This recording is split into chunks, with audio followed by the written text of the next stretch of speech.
Bryant's going to dribble it out the clock. It is. The game is over. The series is over. The Mavericks have scaled the NBA playoff mountain and have planted their flag. They are the NBA champions for 2010-2011. They win in 6. They beat the Miami Heat 105-95. Chuck Cooperstein on the call for ESPN 1033, and that is correct, ladies and gentlemen. The Dallas Mavericks are your 2011 NBA champions. Good afternoon, ladies and gentlemen, and welcome into this edition of the Green Room, the championship edition of the Green Room. I'm Garrett Greene, and we are devoting our entire time today to the Dallas Mavericks winning their first NBA championship, defeating the dreaded Miami Heat 105-95 in 6 games to take home the Larry O'Brien Trophy. A team that everybody counted out, said these guys aren't going to be able to beat Portland in the first round, then said they had no shot against the Lakers, said that they were too old, not athletic enough, wouldn't be able to jump high enough to keep up with the Miami Heat. A team that everybody counted out was full of a bunch of veteran misfits, and they go on and win an NBA title behind arguably the quietest superstar in the NBA, the only All-Star on the Mavericks, Dirk Nowitzki, a guy that people said was too soft and wasn't clutch and couldn't finish when it counted. Dirk proves those people wrong and brings home a ring to the Dallas area. The Mavericks do go on to win. Now we'll start, before we dive into Game 6, by recapping how we got to this point, and it all started back in Game 1 in Miami, where the Miami Heat beat the Dallas Mavericks 92-84, capping it all off with a Dwayne Wade lob to LeBron James for a throwdown. And after that game, everybody's saying, hey, we're not going to say sweep, but we think that this series is over. We think Miami has gone on, and they're going to win this one. And you know what?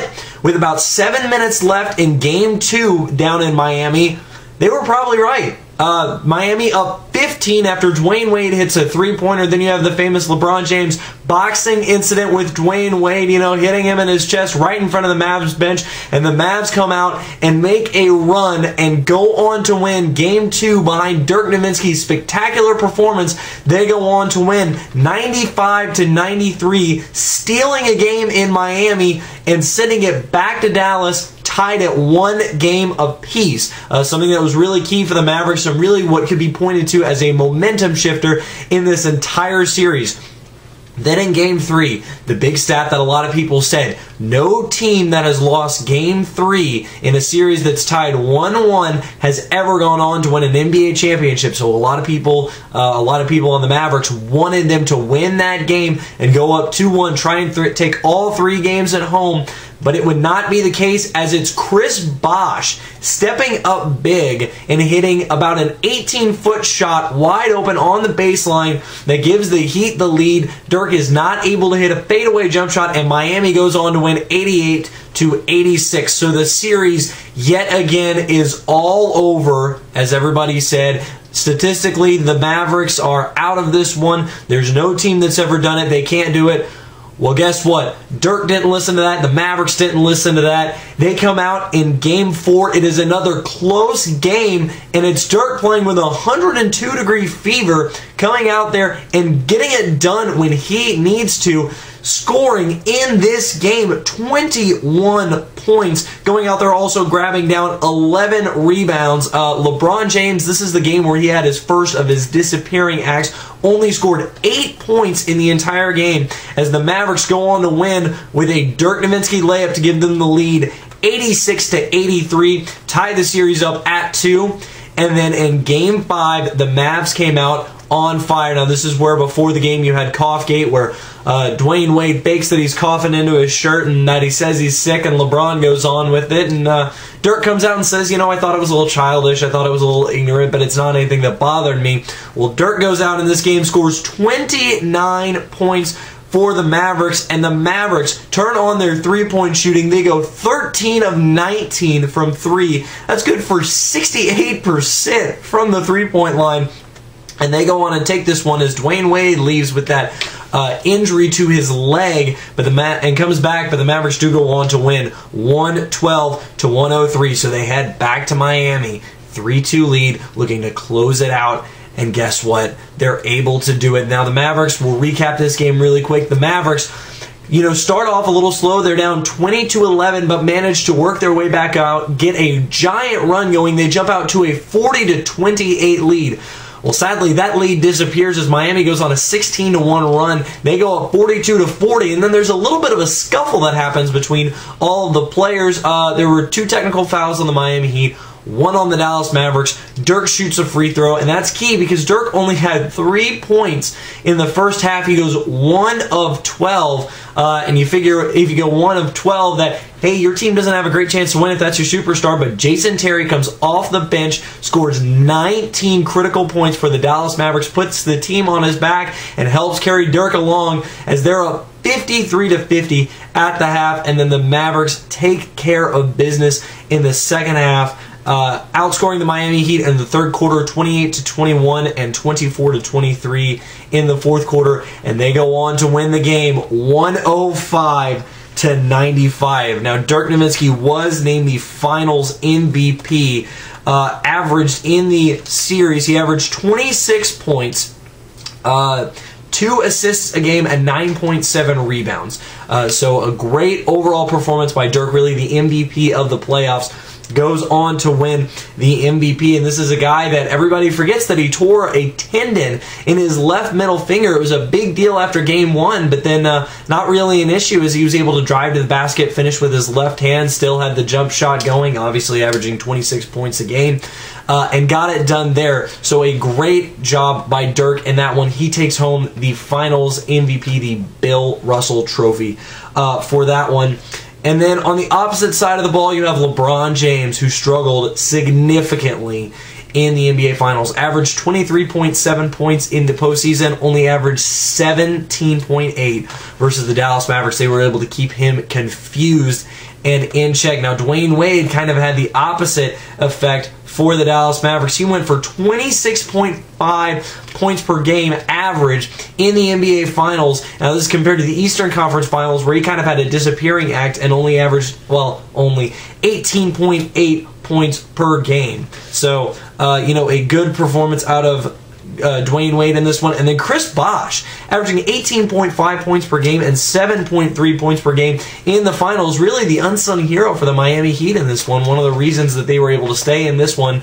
And for the Heat, it's LeBron James not being able to step up. We all know about his fourth quarter woes, only scoring 18 total points over the span of 6 games in the fourth quarter. 7 of those coming in Game 6, whenever it really didn't matter that much because the Mavericks have pretty much put it away. Also the Miami Heat, the big story, not getting any help off of their bench. In Game 6, the Mavericks bench outscores Miami 43-20. So, a lot of things that could have gone better for the Miami Heat, but you know what? At the end of the day, it was the Dallas Mavericks winning this series and getting it done with a bunch of veterans. We all know about Dirk and Jason Terry being here in 06 for the Mavericks whenever they lost to the Heat. Jason Kidd looking for a ring, Peja Stojakovic, all of these guys. And how did this team end up getting together? We'll look at this really quickly. Well, it started with Dirk Nowitzki re-signing in the offseason with the Dallas Mavericks to come back and spend 4 more years in Dallas.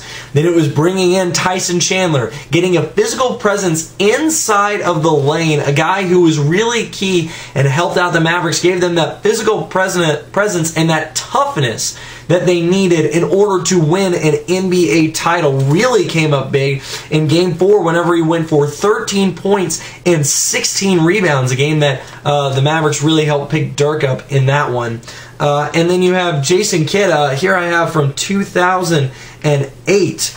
June of 2008, it's the Jason Kidd on the cover of Sports Illustrated. It says, Mavs, go for it. A lot of people questioning Jason Kidd coming in to the Mavericks, trading away Devin Harris. At the end of the day, though, I want Jason Kidd to have the ball in his hands. The guy is a great facilitator, and I use that word in the correct context because Jason Kidd's not exactly a scorer, but he came up big whenever they needed him. Then Peja Stojakovic, being a acquisition midway through the season. Corey Brewer coming in halfway through the season. Didn't really do a whole lot in the finals, but stepped up and made a big impact in Game 1 of the Lakers series. Every person on this Dallas Mavericks team contributed, and a telling stat from Game 6, every single player that came into the game and played scored a point. Sean Marion had 12, another unsung hero of this series. Dirk Nowitzki had 21. Tyson Chandler had 5. Jason Kidd had 9. J.J. Barea comes in, has 15 points. Jet Terry comes off the bench, has 27. Brian Cardinal comes in, hits a three-pointer, gets his 3 points. Deshaun Stevenson comes in and scores 9 points. And Jan Mahimi comes in and scores 4 points, including a buzzer beater at the end of the third quarter of Game 6. Everybody for the Mavericks contributed. It's the idea of team that trumped it for the Dallas Mavericks. This is their first NBA title they bring it home. A lot of credit has to go to Mark Cuban. Cuban, being a guy who bought this team 11 years ago, has put so much financial backing into this team, built the American Airlines Center, has done everything it needs. People can say what they want about him, but Mark Cuban cares about his guys, and he cares about winning. He's about putting the right people in place, letting other people run the show, and he really shut his mouth in this one, did a good job sitting back and letting the Mavericks take care of business. And you also have to give credit to Donnie Nelson in the front office there, who's been running things.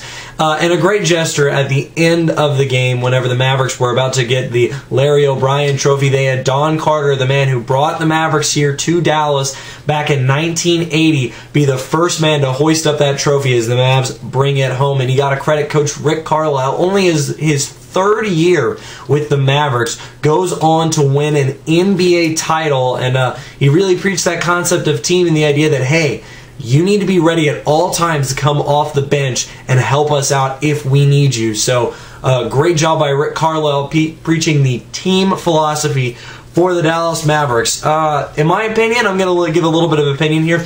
This all started with the collapse in Game 4 whenever the Mavericks had a 23-point lead against Portland and let that slide away and lose. I think that was a point where the Mavericks sat down, they looked each other in the eye and said, you know what? We are not going to let this happen again, and we are going to continue to fight through everything. We've made this mistake. Now let's go out there and let's just win the whole damn thing. And that is exactly what they did. A team that never gave up, numerous fourth quarter comebacks, and came back, and they truly believed in themselves.